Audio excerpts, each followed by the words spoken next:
और रवि की शादी के बाद रवि के पास कुछ नहीं था।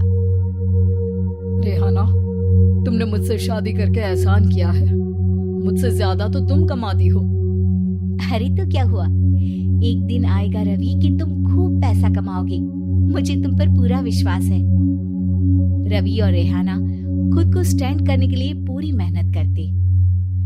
रेहाना, मैं नौकरी नहीं करना चाहता हूँ।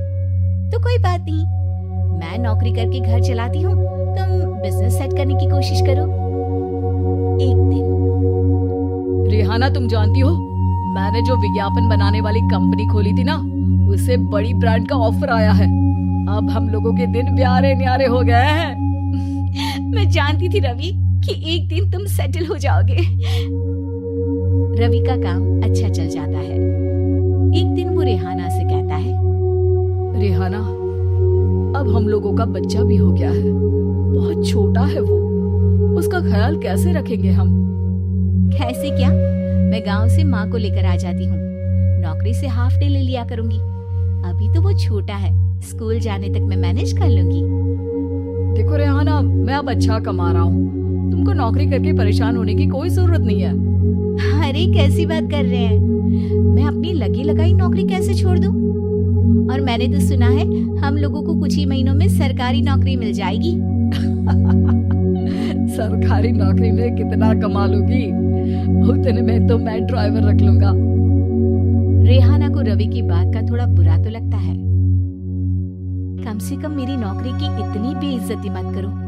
भूल गए, इसी नौकरी के बदौलत तुमने अपना बिजनेस खड़ा किया है। अरे वो तो मैं किसी के भरोसे भी कर लेता। देखो, अपने बच्चे को संभालो, घर का काम करो। अब बाहर जाती तुम अच्छी नहीं लगती हो। रेहाना रवि के कहने पर नौकरी तो छोड़ देती है, लेकिन अब बड़े से घर में उसकी कीमत किसी नौकर से कम नहीं होती।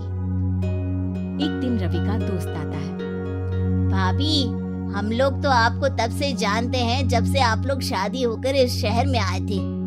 आपकी बदौलत ही सारा बिजनेस खड़ा हुआ है। ये किस्मत तो आप ही की है भाभी। हाँ हाँ भाई, हमारी मेहनत तो कुछ है ही नहीं। अरे होगी, लेकिन भाभी की किस्मत के आगे कुछ नहीं। दोस्त वहाँ से चला जाता है, लेकिन रवि का गुस्सा 7वें आसमान में होता है। देखा कैसे बोल रहा था? अरे बिल्कुल अच्छा आदमी नहीं है ये। कैसी बात कर रहे हैं आप? प्रशांत भैया तो बहुत अच्छे इंसान है रवि। कैसे उन्होंने हमारे मुश्किल वक्त में हमारा साथ दिया था। अरे था पैसा तो साथ दिया, नहीं तो कौन पूछता है? रवि का व्यवहार पैसा आते ही अलग हो गया। वो बंदे को बंदा नहीं समझता। घमंड से घिरे रवि ने तो एक दिन हद ही कर दी। रेहाना, मैं अब तुम्हारे साथ नहीं रह सकता हूँ। क्या क्या बकवास कर रहे हो रवि? क्या कहना चाहते हो? और क्यों नहीं रह सकते तुम मेरे साथ? देखो, मुझे कोई और पसंद है और उसने साथ रहने पर बस यही शर्त रखी है कि मुझे तुम्हें तलाक देना होगा। रेहाना, जो कि एक स्वावलंबी महिला थी, उसने बिना देर किए रवि को कह दिया, कोई इश्यू नहीं, मुझे पैकिंग में 4 दिन का वक्त लगेगा, लेकिन तब तक मैं तुम्हारे साथ नहीं रहूंगी। 4 दिन के लिए तुम कहीं और शिफ्ट हो जाओ, मैं घर से निकलूंगी तो बता दूंगी। रवि घर छोड़कर चला जाता है। रेहाना को दुख होता है, वो रोती है, लेकिन व्यवहार से स्ट्रॉन्ग रेहाना को पति के वापस आने का और उसे सबक सिखाने का पूरा भरोसा था। फिर एक दिन, अरे शुशिका, कब शादी करोगे तुम मुझसे? यार, मैंने तो सोचा था तुम शादी से पहले मुझे विदेश लेकर जाओगे, महंगी कार दिलाओगे। अरे सब दिला दूंगा, लेकिन पहले मुझसे शादी तो कर लो। हाँ हाँ, क्यों नहीं। मैं कुछ दिनों के लिए अपने मम्मी पापा के पास जा रही हूँ और लोगों से अपनी शादी की बात करूंगी।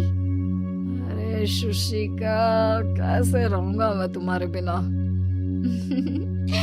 अब तो शादी ही होने वाली है हम लोगों की। शुशिका रवि को छोड़कर चली जाती है। रवि घर आता है, जहाँ रेहाना को ना पाकर उसे सब अजीब लगता है। घर तो रेहाना के बिना कुछ नहीं है, बच्चे की याद भी आ रही है। चलो एक वीडियो कॉल कर लेता हूँ। रवि रेहाना को वीडियो कॉल करता है, लेकिन रेहाना फोन नहीं उठाती। रात को सोते वक्त मन कर रहा है मुन्ने को गले लगा लूं। चलो कोई ना, शुशिका से शादी के बाद मेरे और भी बच्चे होंगे। अगले दिन रवि ऑफिस जाता है जहाँ टीना खड़ी होती है।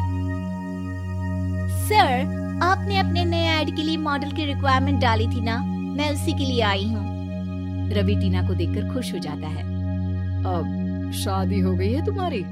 नहीं सर, बस अच्छा सा हैंडसम और अमीर लड़का देख रहे हैं मेरे मम्मी पापा। रवि के दिमाग से तो टीना को देखकर शुशिका का ख्याल भी खत्म हो जाता है। अरे यार, ये लड़की मिल जाए, कितनी सुंदर है। शुशिका तो इसके आगे कुछ नहीं है। क्या तुम्हें ऐसा नहीं लगता कि मुझसे मिलकर तुम्हारी ये खोज खत्म हो गई है? आप तो 2 बच्चों की पापा लग रहे हैं। अरे नहीं नहीं, मेरी शादी तो हुई थी, लेकिन बीवी को किसी और से प्यार था, मुझे छोड़कर चली गई। खैर, टीना की दोस्ती रवि से हो जाती है, लेकिन 1 महीने बाद शुशिका रवि के पास वापस आती है। मेरे मम्मी पापा तुमसे मिलना चाहते हैं, लेकिन उन लोगों को ये मत बताना कि तुम पहले से शादीशुदा हो, और हाँ, शादी से पहले अपनी सारी प्रॉपर्टी तुमको मेरे नाम करनी होगी। अरे पागल, अब मैं तुमसे शादी ही नहीं करना चाहता। भला ऐसी लालची औरत से कौन शादी करेगा? तभी वहाँ टीना आ जाती है। रवि, ये पागल सी औरत कौन है? देखो, तुमने ही कह दिया ना पागल, तो पागल ही है। पता नहीं कौन है, कह रही है शादी कर लो, लेकिन शादी से पहले अपनी सारी प्रॉपर्टी मेरे नाम कर दो। बोल तो सही रही है। वैसे तुम जानते हो, मेरी एक सहेली है, उसके पति ने उसे पैसा आते ही छोड़ दिया, जबकि उसको खड़ा करने वाली ही मेरी सहेली थी। और मुझे भी भरोसा नहीं है, अगर मैं भी तुमसे शादी करूंगी तो तभी जब तुम मेरे नाम अपनी सारी प्रॉपर्टी कर दोगी। अरे हाँ हाँ, क्यों नहीं, बिल्कुल कर दूंगा। रवि और टीना की शादी की तारीख तय हो जाती है। वो अपनी सारी प्रॉपर्टी के कागज लेकर शादी वाली जगह पर पहुंचता है, लेकिन वहां टीना आती नहीं। रवि टीना को मैसेज करता है, कहाँ हो? सॉरी, मैं तुमसे शादी नहीं कर सकती, मुझे तुमसे भी ज्यादा पैसे वाला मिल गया। रवि को गुस्सा आ जाता है। वो गुस्से से सारा डेकोरेशन तोड़ रहा होता है कि वहां रेहाना आ जाती है। सर, क्या हो गया? क्या डेकोरेशन पसंद नहीं आई आपको? तुम यहाँ क्या कर रही हो? मैं यहाँ की डेकोरेटर हूँ। क्या आपको पसंद नहीं आई यहाँ की सजावट? रवि दौड़कर रेहाना के गले लग जाता है। मुझे माफ कर दो रेहाना। रवि रेहाना के गले लग जाता है और रेहाना टीना को थैंक्स का मैसेज करती है।